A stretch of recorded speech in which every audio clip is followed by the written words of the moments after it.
Bien cher DG, c'est parti pour un deuxième segment de MLC Fort, les prédictions 2019-2020. On y va avec la conférence de l'Ouest. Je répète la formule pour les simples d'esprit. On part de la dernière position, c'est la 15e dans l'Ouest. Et oui, il y a une équipe de moins.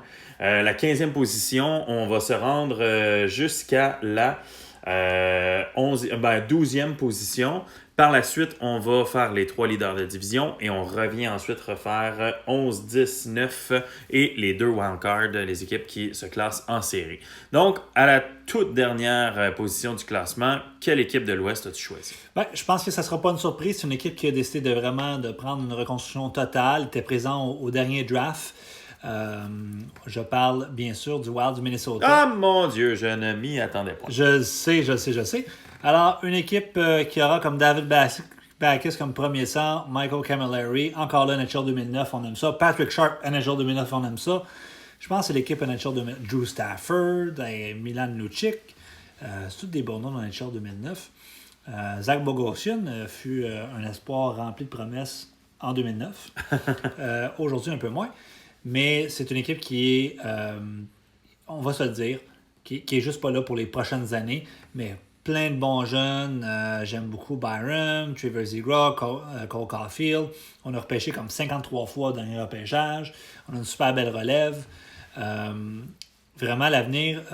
c'est quoi l'Énergie de Québec? Le meilleur est à venir, je pense, c'était le slogan. Alors, ça se ressemble... Puis il vient de Québec en plus, donc ça ressemble beaucoup aux commentaires. Donc, on lui souhaite bonne chance. Mais on lui souhaite bonne chance afin d'être pourri cette année et d'avoir le meilleur pic possible. La 14e position, c'est une équipe qui n'a pas connu énormément de succès dans les dernières années, quoiqu'il a connu quelques soubresauts de temps en temps. C'est les Canucks de Vancouver. Oui, les Canucks de Martin, c'est une équipe qui a quand même une profondeur qui est omniprésente au sens que c'est pas une équipe qui a beaucoup de joueurs médiocres. Ben, j'aurais dit oui, ils sont médiocres, mais médiocres potables. On a un alignement qui est respectable, mais on n'a pas de vedettes ou de joueurs même top 6, si je pourrais dire, ou top 4. On n'en a pas beaucoup, ou du moins pas assez. Je regarde la première ligne, là, Patrick Marleau, Brooke McGinn et Nick Kapanen, c'est pas vraiment ce qu'on a de mieux. Mike Matheson, Justin Brown, Nicholas Conroy qui a pris sa retraite, Cody Ceci qui est vu comme étant un joueur un peu overrated NHL. Je sais que tu l'aimes beaucoup, mais il a pas très bien été récemment. Brandon Dillon, Saros devant le filet qui est un gardien intéressant. Peut-être qu'il va remplacer Picorini, mais il est tout petit. Mais j'aime beaucoup Alex Tessier qui va jouer à Columbus cette année. C'est un jeune vraiment, vraiment intéressant, surtout que les Panarin de ce monde ont quitté Columbus, Duchesne, etc. J'ai beaucoup aimé le choix de première ronde, Thomas Harley, qui appartient de mémoire à Dallas NHL. Logan Brown pourrait faire quelque chose de bien. Fait que j'aime les jeunes. J'aime beaucoup Kapanen à Toronto. Sur le piqué, il est vraiment tout feu tout flamme. On a des éléments intéressants, mais on a besoin d'être mauvais cette année. Puis quand je dis mauvais est avec un grand M. Alors, on change le W pour un M, on l'inverse pour mauvais, puis c'est ce qu'on lui souhaite. Alors... W pour win, en passant, pour ceux qui ne savaient pas trop. Alors, on y va maintenant avec déjà la 13e position. J'ai encore tendance à associer ces deux équipes-là, Vancouver et l'Arizona. Donc, c'est ça, je viens de dévoiler le punch. Tu as placé les Coyotes de l'Arizona 13e. L'Arizona, c'est une équipe qui, année après année, malgré les équipes peu reluisantes, finit toujours 10e ou 9e. D'ailleurs, si on regarde depuis saison 8, 11e, 5, 8, 10, 10, 10, 9. Dans la catégorie, tu ne veux pas terminer là. Voici le grand gagnant, l'Arizona. Puis ça explique pourquoi on a, au fil des années, repêché des joueurs comme... on repêchait toujours comme 12e. C'était toujours un genre de joueur qui finissait par pas faire grand-chose. Qui fait aujourd'hui qu'on n'a pas grand-chose à l'attaque. Mais on a des jeunes comme Owen Tippett, intéressant, Joel Farabee, Arthur Kaliev, qu'on a repêché en première ronde cette année, Tobias Bjornfoot, qui a hyper bien performé avec les Kings au dernier camp. Donc, ça, c'est bon augure. Andrew, OK, mais ce qui me fascine, c'est que Bobby, Andrew Shaw et Michael Ferland, ce premier trio-là, a fini avec la meilleure offensive. Cette équipe-là a eu le plus de buts dans la Money League. Dans la catégorie Fouillez-moi. Ouais. Ouais. Ne le cherchez plus, l'Arizona. Ouais. C'est n'importe quoi. Mais on a quand même une équipe qui est là pour être on compétitionne d'une manière quelconque. Alors, peut-être que cette année, avec Stalock et Lyon devant le filet, qui est vraiment mauvais là, comme duo, là, peut-être que finalement, on va pouvoir finir de manière exécrable au classement. Puis c'est ce que je leur souhaite aussi. Arizona, Vancouver, Minnesota, je leur souhaite d'être là. Je leur veux des choix top 5 parce qu'ils en ont besoin. Mais ce que j'aime, c'est que ce pas des équipes qui sont dénudées de tous les prospects, de joueurs pour. Non, on a quand même des choses, mais il faut qu'on soit mauvais un an ou deux. On n'a pas le choix. Alors voilà le consensus pour l'Arizona. Et on va terminer avec la 12e position, de manière à pouvoir s'en garder 5 qui seront en course aux séries. La 12e position, c'est ceux de Sexy Saint-Louis. Oui, tu aimes bien l'appeler Sexy Saint-Louis. Alors oui, effectivement, Simon, le DG Saint-Louis, et non toi. Non, effectivement. Fait un super bel job pour aller chercher une équipe qui est jeune, mais qui a encore besoin de travail, c'est-à-dire de temps. Nico Hischier, comme premier centre, c'est correct. Athanasiou, je l'aime beaucoup, a très bien performé NHL. Mais tu sais, comme un gars comme Tyson Joss n'a pas bien fait NHL.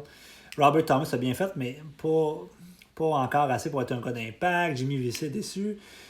En défensive, c'est pas les tops. À vrai dire, c'est même un point faible. Jimmy Howard, Roberto Luongo, ça gagne cher. C'est correct. C'est Dios. Même Dios, disons. Mais la relève, Noah Dobson, Ryan Poehling, Caden Primo, Keandre Miller, Peyton Krebs. C'est une belle équipe. C'est juste, on n'est pas là encore. L'année prochaine, on va peut-être être là. Puis dans 2 ans, on va assurément être là. Mais pour le moment, on n'est pas là pour les Blues. Maintenant, si on parle des équipes qui ont plus de succès, on s'entend que dans la conférence de l'Ouest, on en parlait tout à l'heure en faisant le classement, c'est un peu redondant quand même. Il faut dire que c'est comme tantôt on parlait dans la division Atlantique où le Lightning dominait et était roi et maître pendant plusieurs années. On dirait que dans l'Ouest, les équipes, c'est pas mal tout le temps les mêmes et ça va être très difficile de les détrôner. T'as tellement raison, Led. Chez l'Est, c'est une division qui est le fun au sens qu'elle est un peu imprévisible. Puis que oui, il y a un Tampa Bay qui est tout le temps là, fatigant, là, toujours en train de dominer. Mais les autres, c'est interchangeable. Mm-hmm. On a eu les Hurricanes qui ont du succès depuis peut-être 5 ans, mais avant ça, c'était pas eux, c'était une autre équipe. Des fois, c'est Landers, des fois, c'est les Blue Jackets. Des fois, ça a déjà été les Devils. Des fois, c'est les Canadiens qui fait très bien. C'est pas toujours les mêmes équipes. Donc, à l'Ouest, c'est toujours surtout la Pacifique, mais maintenant la Pacifique, la centrale. Écoutez, je ne vais pas nommer nécessairement dans l'ordre, mais San Jose, Calgary, Chicago, Winnipeg, Nashville, Edmonton, c'est ces équipes-là, là, ils sont à peu près indétrônables. Puis on a la 7e Amigo, tout près de la frontière mexicaine, à Dallas, qui est toujours là aussi, malgré qu'il n'y a pas une équipe sur papier qui est aussi forte, mais qui est toujours très performante. Il reste toujours à peu près une 8e équipe qui est là. Qui, elle, est interchangeable. Oui, mais qui est ces temps-ci Los Angeles à peu près. Ah ouais. Mais une seule. Donc ça devient vraiment plate. Puis tu sais, je regarde Nashville, puis c'est tellement une équipe, en bon français, boostée. Winnipeg, c'est pas une équipe boostée, mais c'est une équipe toujours la bonne chimie. Puis Clumsy va passer des heures à nous parler de Jasper Bratt, puis de son plus 8 en 3 matchs dans un camp pré-saison, alors qu'il affrontait le 8e gardien sur une stratégie 3-4-1. Vous voyez le genre, là. Clumsy est toujours là pour tweaker son équipe. Chicago n'était pas là il y a peut-être 5 ans, mais maintenant il est rendu vraiment fort et en place.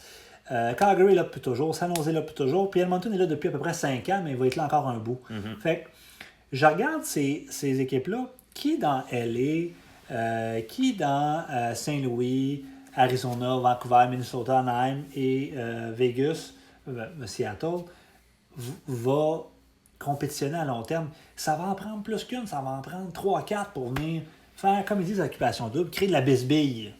Hein? Parce que là, il n'y a pas grand monde qui papillonne en ce moment dans la conférence de l'Ouest. c'est pas mal toujours les mêmes qui papillonnent les mêmes. Fait que ça reste pas mal stable. Puis ça, dans ce temps-là, ben ça fait pas des nouvelles fleurs, tu comprends? C'est ça qui est plate. C'est très poétique quand tu analyses ça, mon Ouais. chum. Puis on en parlait tantôt en dehors des ondes. Le fait que les équipes qui sont au sommet du classement sont aussi des équipes qui ont des banques de relève quand même très intéressantes ou des fois ont de très jeunes équipes. Ce qui fait en sorte que pour détrôner une de ces équipes-là, les équipes qui sont plus loin au classement devront non seulement être capables d'aller chercher des joueurs capables de rivaliser avec les joueurs actuels, mais aussi avec les joueurs futurs de ces formations-là. C'est ça le problème. Donc, moi, je m'attends à voir. C'est sûr que l'expansion aide toujours. On va avoir Chef qui va nous dire que c'est un pauvre lui de malheur, que l'expansion a atténué son équipe et tout ça. Mais malgré ça, Chef reste une puissance incroyable. Je regardais sur le forum quand il a mentionné le nombre de joueurs qui sont encore en camp d'entraînement. Je veux dire, je pense qu'il y en a plus que dans ta classe à qui t'enseigne. Là. Je veux dire, je sais pas combien tu as d'élèves. On a des grosses classes quand même. Ouais. 36 élèves. Ben, il doit avoir à peu près 36 joueurs à son camp. Donc, ça veut dire qu'il y a un camp pour la East Coast à San Jose. Je veux dire, c'est incroyable. C'est comme la musique.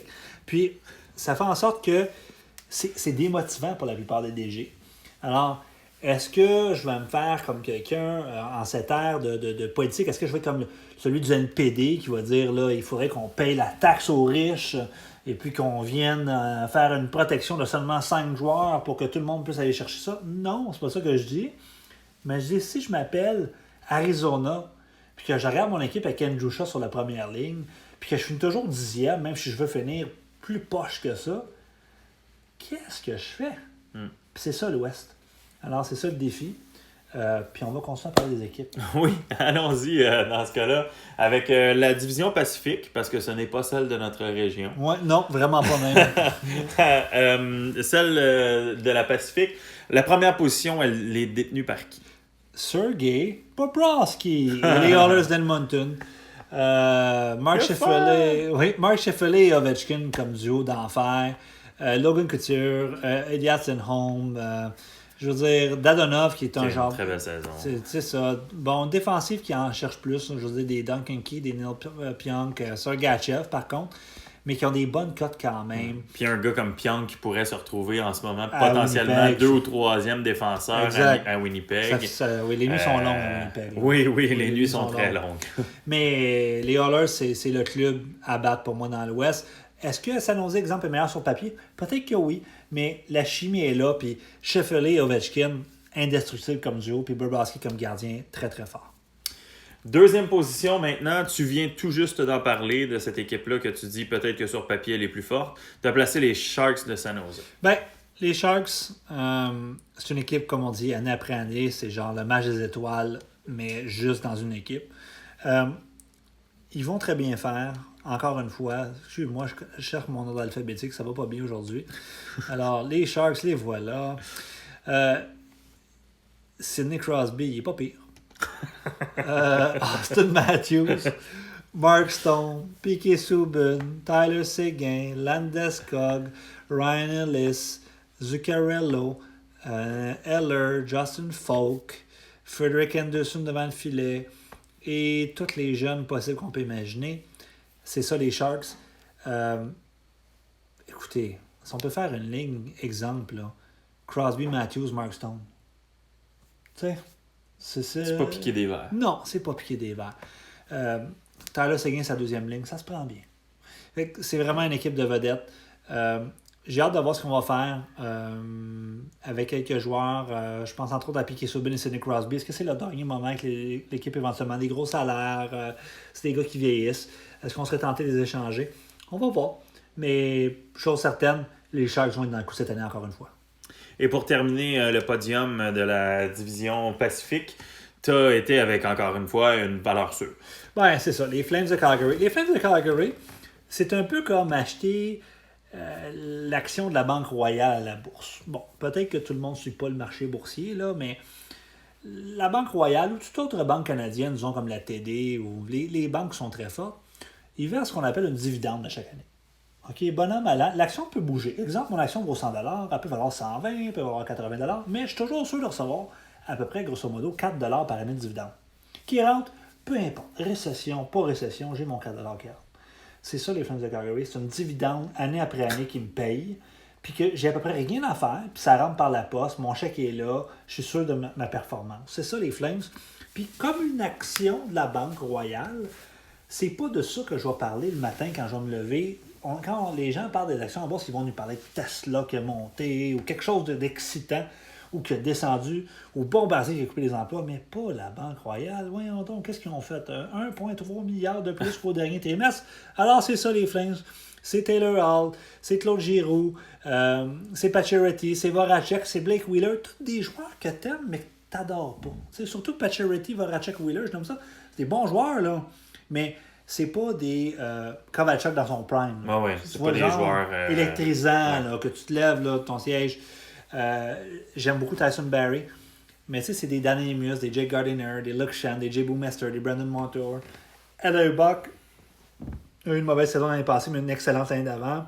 Steve Mason est là. Mais à la Buck, j'aimerais ça qu'on en parle parce qu'on vient de le dire, les nuits sont longues à Winnipeg. Oui. Maintenant, avec devant lui, là, en ce moment, là, l'année passée, il est passé de devant lui, il y avait Dustin Byfuglien, avec Trouba, avec Myers, avec Morrissey.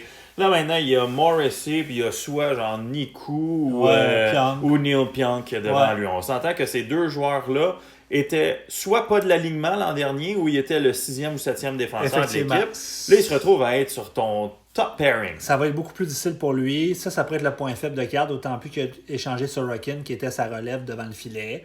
Mais on a été chercher Pietrangelo aussi, il ne faut pas oublier. J'ai des questionnements. Est-ce que... C'est sûr que pour l'instant, chez lui, je ne bouge pas. Mais tu as raison là, de savoir que peut-être dans 2 ans, on va dire, finalement, la boxe, ça a été un feu de paille. Puis c'est encore le numéro 1, mais il est le 21e numéro 1 et non le 9e, exemple. Ouais. C'est ça la différence avec lui. Mais au pire, on fait là Taylor Hall pour aller chercher un bon gardien. Je veux dire, on a les moyens de le faire.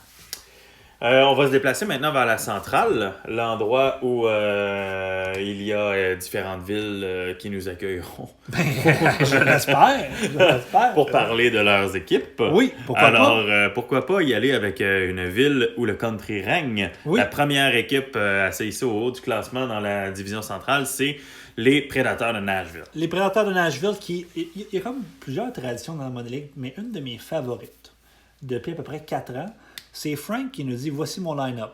Teravainen, McKinnon, Patrick Kane, J.T. Miller, Tavares, Mikko Rantanen. » Tu sais, quand la troisième ligne, c'est Nugent Hopkins avec Brendan Gallagher, puis Wayne Simmons.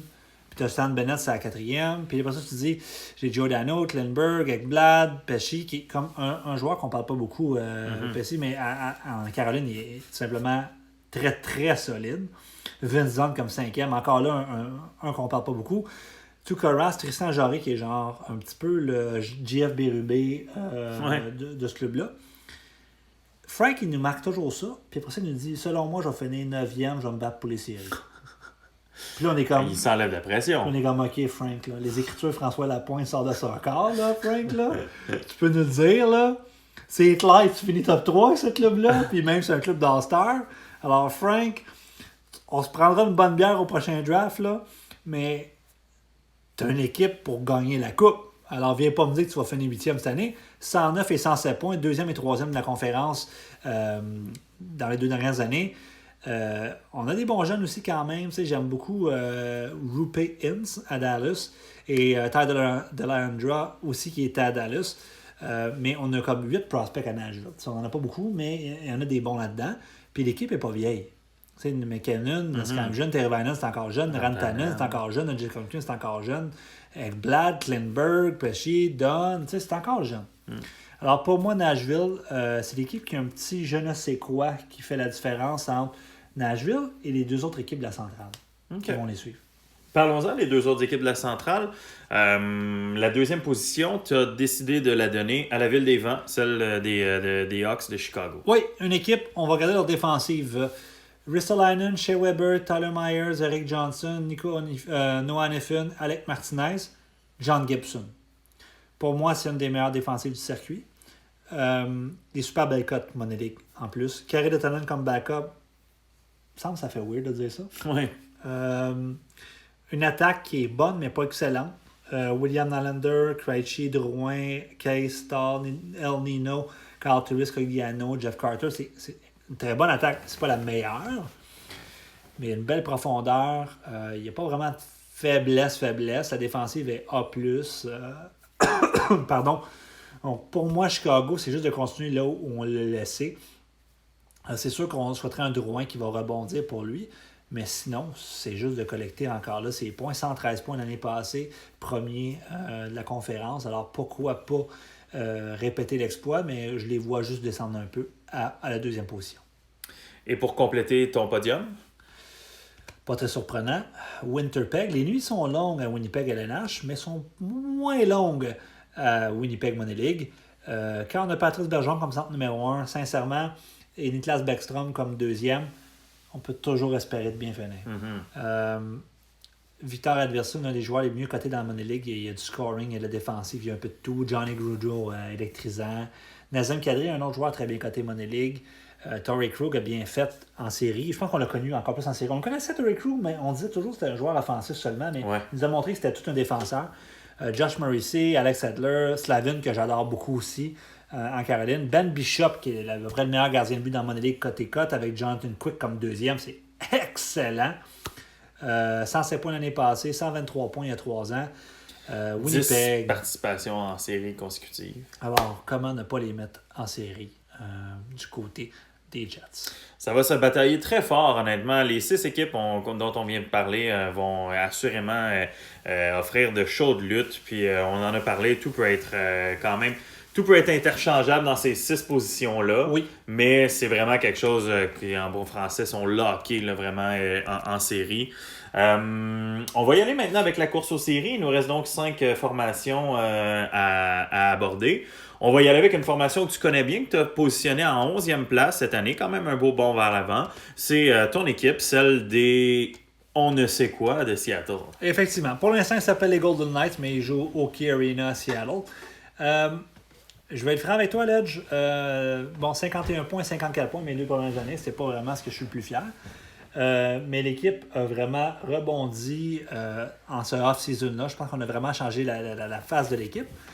Cette année, je pense pas qu'on va être des séries, mais je pense que l'année prochaine, d'ailleurs, Seattle va annoncer son nom d'équipe. Alors, le nom d'équipe risque d'être changé l'année prochaine. Puis je pense que justement, ça va aller avec ça. Lorsqu'on ne sera plus Vegas sur papier, on va être une équipe de série, je pense. Tu voudrais pas que Vegas fasse les séries. Ben oui, c'est correct, je vais être bien content. Mais c'est la première année qu'on joue pour gagner. Avant, on jouait pour perdre. Je vais être honnête avec vous, là, on jouait pour perdre ou on n'avait pas le choix de perdre. Et là, cette année, Alex Killorn, Matt Barzal, c'est sûr que Barzal a changé tout. Là. Oui. Jordan Eberle, Alex Stock, Fassa, Anisimov, Austin Watson, Casey Cizikus. C'est quand même une équipe qui a de l'allure. Miro Scannon et Rasmus Dahlin qui arrivent. Quel beau duo. Ça se prend bien. Ouais. Carter Hart devant le filet, il n'y a pas encore des grosses cotes, mais comme Thériault, il va toujours être au top. Oui. C'est une équipe qui est en devenir.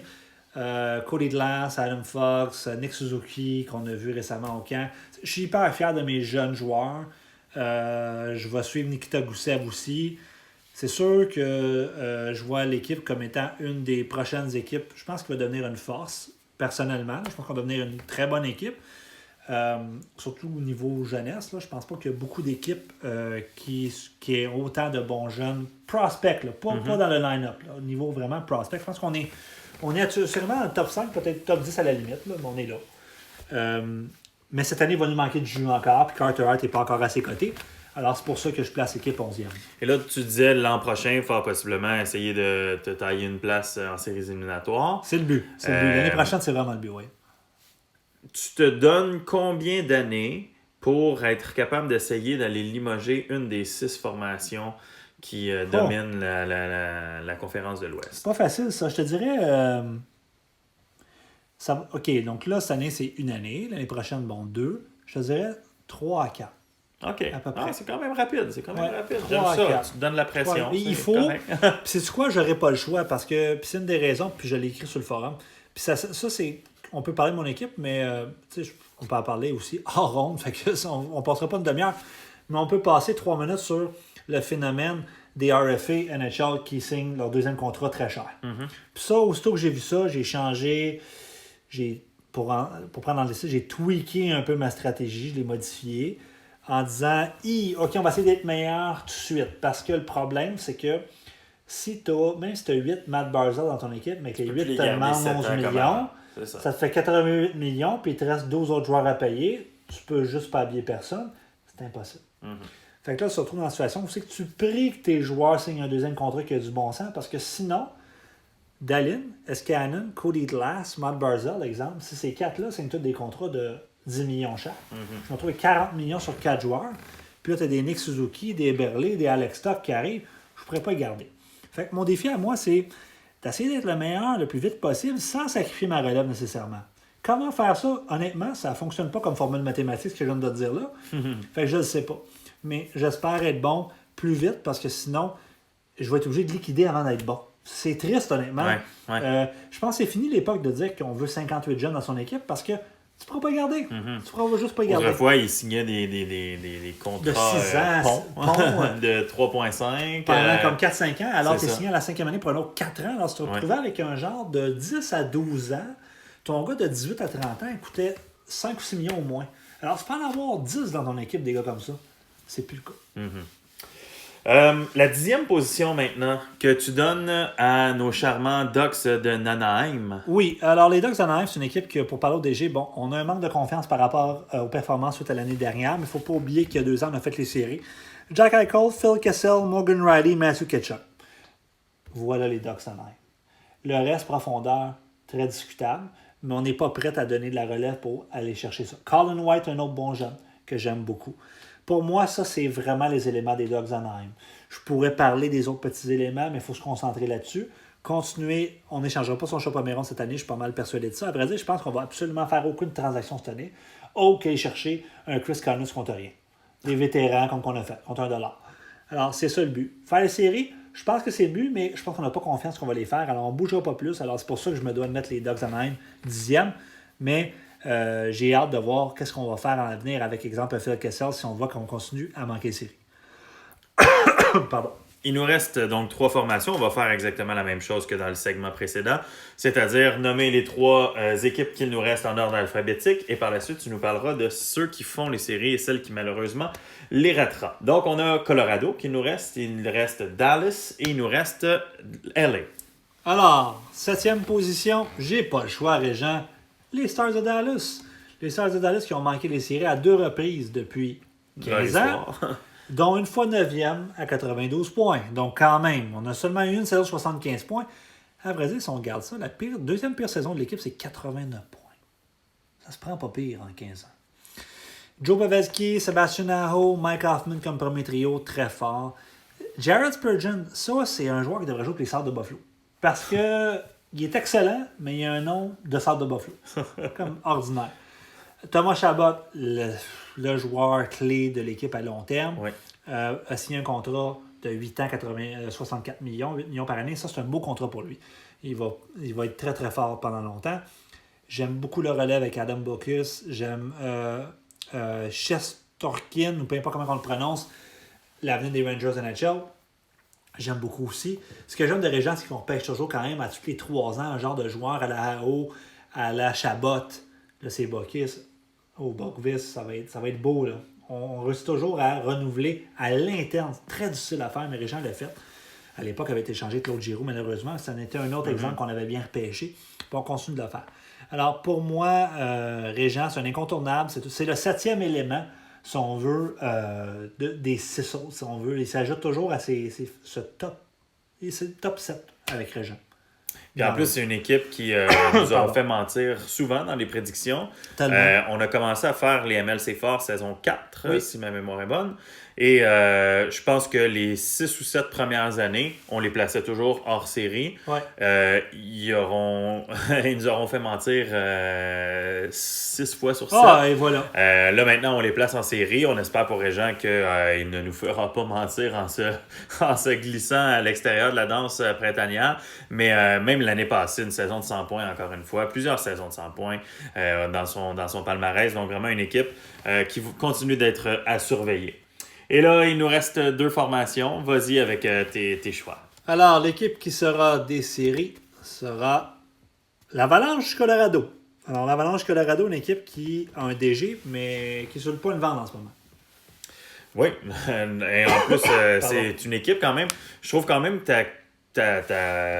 sans dire que c'est bold comme prédiction, disons surtout que avec une équipe qui a fait les dernières saisons 80 points, 72 points, 77 points, 61 points. C'est une équipe qui dernièrement se classait 11e, 13e, 12e, 13e. Là, tu t'en viens les placer 8e. Explique-moi ton raisonnement. 12 éléments à t'expliquer. Nick Schmaltz, Brandon Point, Marcus Johansson, c'est une première ligne qui se tient. Mm-hmm. Thomas Konecki, autre joueur sous-estimé. Bo Horvat, Sam Reinhart. Ces 6-là ensemble, il y a juste Johansson qui est un peu faible, mais sinon, c'est excellent. Ryan Suter, Jacob Chikrin, Travis Hamonic, Zdeno Chara, Samuel Girard même, je vais rajouter. Antti Ranta, Sergei Varlamov, 2 numéro 1. Pour moi, puis on a Kako qui s'en vient en plus. Pour moi, cette équipe-là, Point, Horvat, Konecki, Schmaltz, Reinhardt, avec Kako, voici 6 gars d'à peu près 25 ans et moins qui sont tous des top 6 et des top 3. Mm-hmm. À la défensive, c'est moins fort, mais pour Chikrin, puis Sam Girard, puis Hamonic, c'est pas tellement vieux. Sutter, Chara, c'est vieux, mais c'est bon pour l'instant. Puis Ranta et Varlamov ensemble, c'est comme le Alak Elliott, même un peu meilleur de Dallas. Donc, effectivement, c'est une équipe qui est quand même bien balancée également. Est-ce que tu penses que le fait de ne pas avoir de DG pourrait leur faire mal à court terme? Est-ce que tu penses que c'est une vente qui va se faire rapidement? Comment tu vois ça, là, ce dossier-là? Ben, selon moi, on va avoir une vente avant l'Halloween. Donc, il nous reste encore un mois à peu près. Okay. Je dirais on va avoir une vente d'ici ce temps-là. Donc, le début de la saison, on va peut-être avoir joué une quinzaine de matchs d'ici ce temps-là. Il va rester encore beaucoup de hockey à jouer. Je pense que Yann va continuer à faire les lignes pour l'instant. C'est une belle équipe. Puis s'il y a une équipe qui peut venir, ça va dépendre du DG. Mais si on a un DG là, qui a une bonne tête sur ses épaules, lui, il pourrait venir sérieusement aller cogner à la porte d'un gars comme Winnipeg qui commence à manquer un peu de relève.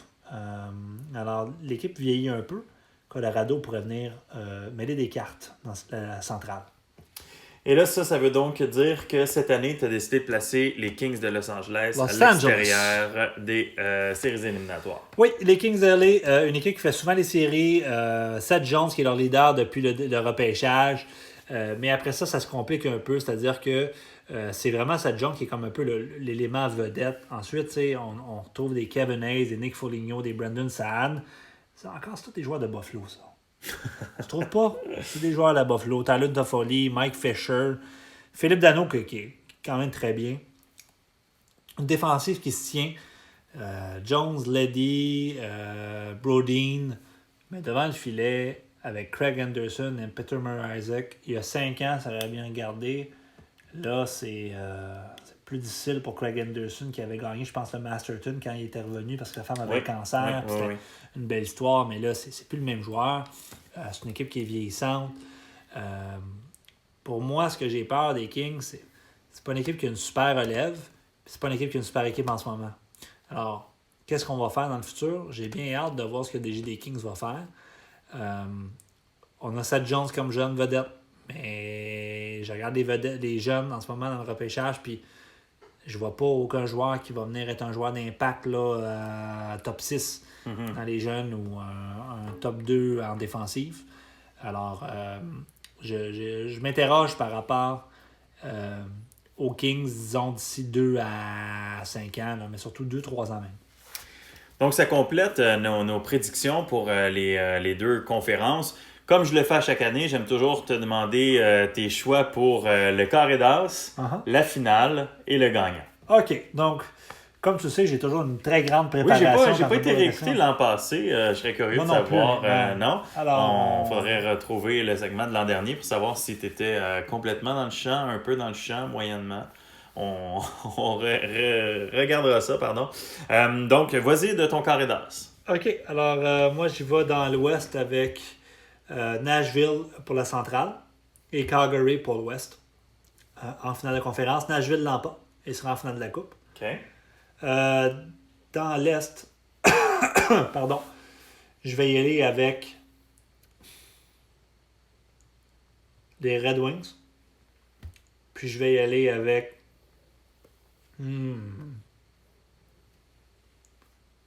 et la Jotem, Washington. Quoi? C'est la première fois quand même que tu oses me placer. C'est comme dans la dernière shot aux OK. Capitals. Fait que juste pour ça, je vais avec un yen qui n'a pas rapport vraiment. Tu sais, dans le sens, ce ne sera pas incroyable. Ben, ce serait incroyable pour ton équipe. Si on regarde sur le papier, ce ne serait pas incroyable, mais pour ton équipe, ce serait incroyable. Alors voilà, c'est ce que je vois comme carré d'as. OK. Et donc, qui sera en finale de la Coupe Stanley du côté de l'Est? Washington. Oh mon Dieu Seigneur. On a donc une finale Washington-Nashville. Deux équipes que j'ai déjà eues dans J'ai pas dit des si ligues Nashville se similaires. rendait en finale, mais... Oui, c'est ce que tu avais dit. J'ai dit Nashville? Oui. Je pensais que j'avais dit Nashville contre Calgary, mais je n'avais pas dit gagnant. Ah, Peut-être que oui. Oui. Alors oui, Nashville-Washington. OK. Et qui remporte le trophée de Lord Stanley? Nashville en 7. Nashville en 7, Seigneur, ne me dis pas cela. Eh bien, on va garder ça bien enregistré si jamais le scénario se présente. J'espère que ça ne se terminera pas en 7, du moins si ça se termine en 7, que ce sera de mon côté. Je te souhaite aussi. Mais malgré tout, je suis quand même content de cette prédiction que tu fais là pour ma formation. Cher DG, j'espère que vous avez apprécié ces différents segments sur les prévisions 2019-2020. On vous souhaite en mon nom et bien sûr au nom de Chum une excellente saison à tous. Bon début de saison à tout le monde.